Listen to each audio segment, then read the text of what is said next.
এত বাংলা বলার বড় বড় হুজুর আমি বুঝি না, শিরকের চাইতে আর কি বলে বোঝানো যায় বলেন?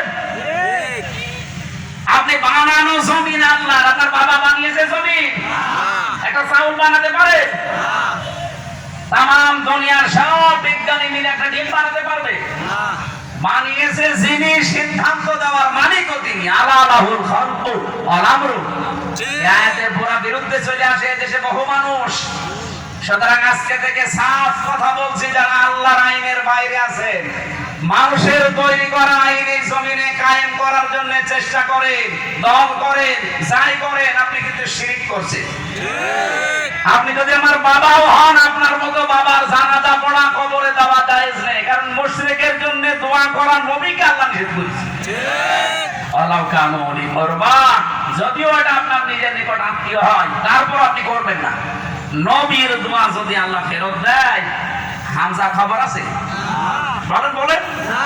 সুতরাং আপনি বিসমিল্লাহি ওয়া আলা মিল্লাতি রাসূলিল্লাহ বললেই হয়ে যাবে? পুরাটা মিথ্যা কথা হবে। এখানে যে জিনিস আপনার না, ওইটা যারা দখল করে নিজের আয়ত্তে রেখে দিয়েছেন, ওটা ফেরত দেওয়া লাগবে। এলাকায় কারা এই চরিত্রের আছেন, তারা কালকে লোকের জিনিস ফেরত দেবে। কারা কারা দেবেন হাত তোলেন তো।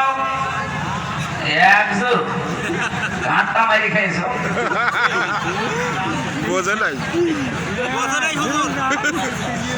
দুই নম্বরে বললেন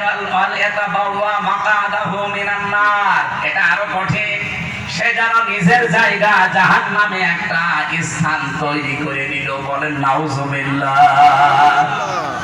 এখানে যার যতটুকু আছে এটা